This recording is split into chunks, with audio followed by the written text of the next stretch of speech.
future people. Welcome to Getting Tabled. I'm Jason the Bruce. That's Brother Bear. There you go. And today we're not doing a Jawar Isles video, but we are doing a Bushido video. You'll notice we've got a little bit of a different layout, and the reason for that will become pretty clear in a moment. Because we are previewing a card quite fairly early, actually. We're previewing a card for the Prefecture of Ryu. This is coming in their Wave 7 releases. We want to make a quick thank you to Jason Enos and GCT Studios, because that's literally who helped us organise this. Yeah, thank you very much, guys. This is like super exciting to do this. Yeah, definitely. So, we are discussing a new character that's coming out called Kokkio. I might potentially be saying that wrong, but I think it's Kokkio. We don't know what the model looks like yet. We have a preview of the artwork looks like, so clearly she's going to have a hat. She, he, actually you can't even see whether it's a she or a he from that, so very hard to say. So you're looking at 12 rice. It's not super expensive.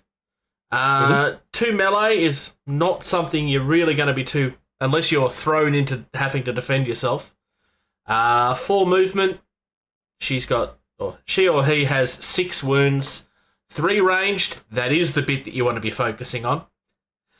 She generates 1 ki, but she can hold 6. She does have a Tai Chi.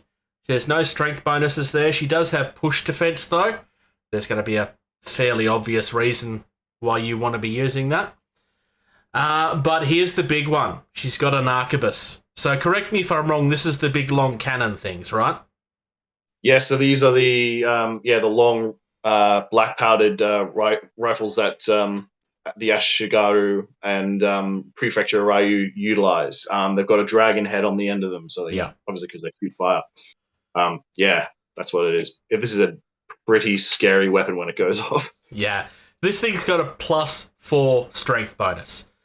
Pierce 3, reload 2. So the reload 2 is going to be a factor here. Armor 2, so she actually does have a bit of defense here. And she has rangefinder. You want to go through what rangefinder's about? Yeah, so rangefinder, you spend 2 ki, deploy a signal flag in base-to-base contact with this model if one is available. So signal flag will bring up as well. I think this is a new element. It's a terrain piece. It's normal. It's clear and small. It's destructible. Enemy models within 3 inches of this terrain element gain range defense -2. So they lose any range defenses that they have, but also become easier to hit. It's a 30 mil base, and you can have a maximum of 3. Yeah. So you don't have to buy these, you just summon these. Hence why it's SU down the bottom for the cost on the card. Yeah. No idea if there's going to be a model for this. Whether there is or not, this is going to be just a dream to be able to create, really. Unless you're terrified of green stuff like I am. Yeah, you could do something. It would be pretty interesting to see what people come up with. Maybe like for a signal flag, that would be kind of cool. Like maybe a little rangefinder one. I don't know. I kind of like the idea of like one that's been half burnt or something, personally. Like one that's actually been through the war. Yeah. Or what is it? There's a movie where they deploy rocks and they paint them white so people can get the ranges in. That might be pretty cool. Anyway, the world is your oyster here when it comes to converting this. Yeah. I'll read I'll read her unique effect. So if this model is recruited into the warband, you may deploy a signal flag anywhere on your half of the battlefield when recruiting terrain elements are deployed. So being able to put that about halfway through, especially if you've got like zoner controls, it makes your shooting way better, especially for this model. When it comes to this, personally, and I know I kind of said this to you off camera, when it comes to that first one, I would be placing that near whichever objective is going to get you the most points. that you can reach. I mean, if you've got an objective that you have to reach in their deployment zone and that's the effective one, then obviously you can't pick that one. But if it's the three in the middle and it's the big one in the centre, try and get as close to that as you can so that A, you're making it really hard for enemy when they do get into the middle of them. Yeah. It just gives you more options while she's getting up there. So I don't know if we touched on the range. She's got a... Wait, what is it? 6, 12, and 18 range. So this character... there's a serious potential damage here. Yeah. So, okay, so with no minuses or anything like that, range of 6, I think, is a 4+, 12 is a 5+, and 6 is a 6+, and you're rolling 3 dice. Yeah, you can get... The mid-range is usually probably her sweet spot. Yeah. I don't think you also mentioned this, but she can boost her melee if need be for 3 key. You're right, I did miss that. That's all right, but I'm pretty sure you'll be spending her.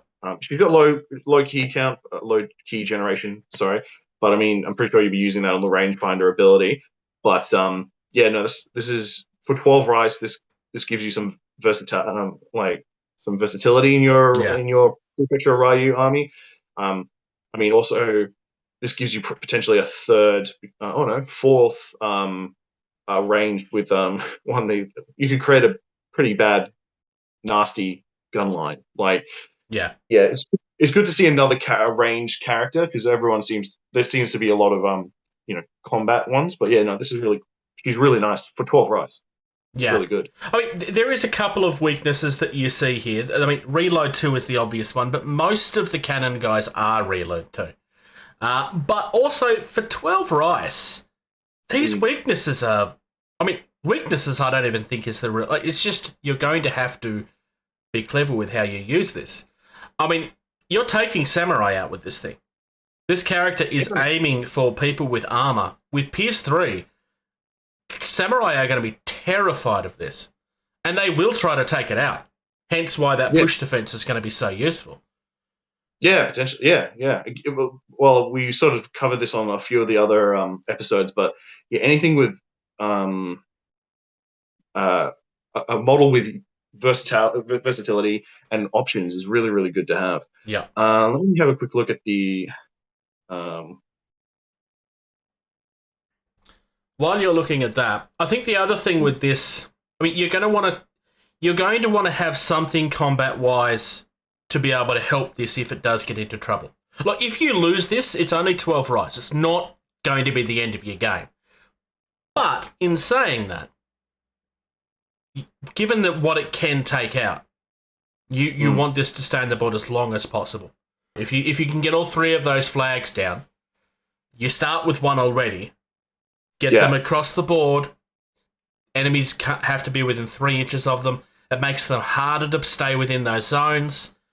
Because if you place them down around those targets and they stay there, it's making it a lot harder for them to survive while they stay there, which means either they have to waste a turn taking the terrain out because they are destructible. And look, it's a waste of a turn, but you're not going to leave the damn thing there.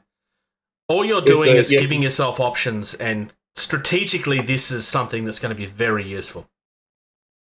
Yeah, I mean, to destroy a piece of terrain, I think it's you're utilizing an activation. But the Guardsmen of Ryu, which are the other riflemen and stuff, they're 10 rice each. But they've only got a range of 2. They got a range ability of 2. They can boost that for 3 key. That's fine. But for 12 rice, you're getting putting that signal flare down halfway in the middle of the table gives you. That's brilliant. That's really, really. Yeah, that's worth 2 rice because if you were to take take another 2 of the Guardsmen of Ryu with her, you're hitting. Things become easier to hit, which is really, really good. Yeah, I think if she was generating more ki, I think this would be massively broken. So I think that's a good decision by GCT there. And I would say the same thing with the Reload 2. I mean, you don't want this to be Reload 1. It's just broken if you do that. I think they've balanced this quite nicely for the points. Yeah, Yeah, so generally your Ashigaru are usually generating one key unless they're sort of like a sergeant or something like that, or a gunzo, I should say. But no, this is a really really good model. And if you look on the back of the image, which shows you rangefinder, you get a bit of in the right hand corner, you get a bit of a sort of view of what I'm guessing it's a she, is going to be potentially doing. She looks like she's sort of like crouching down. She looks like she's reading something, which is Yep. quite a unique sort of, sort of like pose. It looks like she's got like the rifle out, prop there, sort of standing. Yeah, but I if it's suspect anything what like, she's doing is looking at the signal flag, because if you actually look at the card, and you see them used in films and that a little bit, the flags are supposed to give you an indication of the direction of the wind and how strong it is. So I suspect what she's doing is she's looking back at the flag so that she knows how to aim and where to aim for to get at the right place. you could also be pulling one out to place it down, which would be kind of cool. Yep, But true. like, I mean, if this model is anything like the Shiho models, I mean, they're doing some like GCT studios are doing some amazing sculpt. Like, I reckon he's going to be really really good. I'm looking forward to this. Even to add this one to my Ryu, I need to start adding some more Ashigaru, and this is probably a good start. Well, I've got 3 models from the 2-player starter set there that I want to build up to 100. I mentioned that in the Ryu thing. Yeah. Yeah. This is 100% going in that list at some point. 100%. There's no way I'm leaving this behind. Given that it's a preview card, like there is a chance that some things may be tweaked before release. That's why part of the reason why we're doing the review. They were asking our opinion. So the brilliant thing about the rangefinder also, it's a simple action, right? So basically, she can place that and then move to get into position. So let's say turn 2, she can place that. So you could potentially place one of these in your deployment zone potentially, or just outside your deployment zone. So for example, those pesky Shiho players come flanking, you'll be able to hit them too, or ninjas. Yep. Yeah, no, that's a good goal actually. Someone that's flanking, or Hiroto. Hiroto's got imagine hitting Hiroto with that that rifle. Well, that's going to do him some hurt.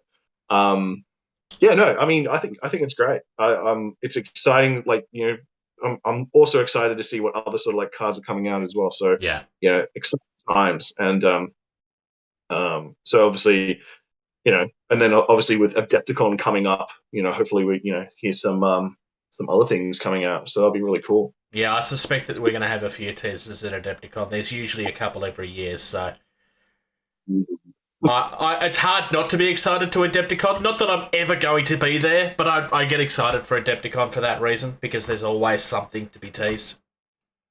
Yeah, it's always something. So yeah, this is super. I mean, I think they've sort of saved all the good things, like just to wait for after COVID, which is really exciting. So this is really cool.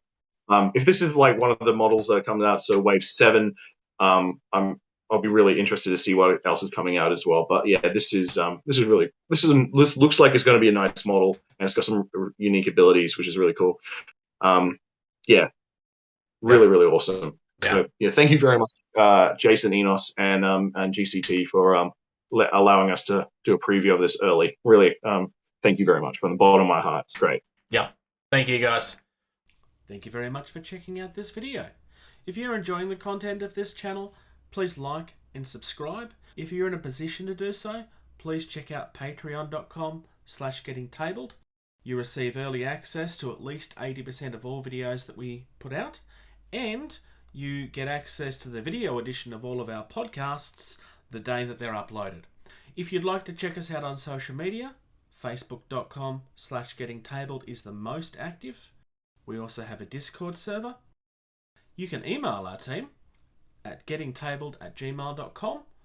If you're on either Twitter or Instagram, you can find us at gettingtabled. And until next time,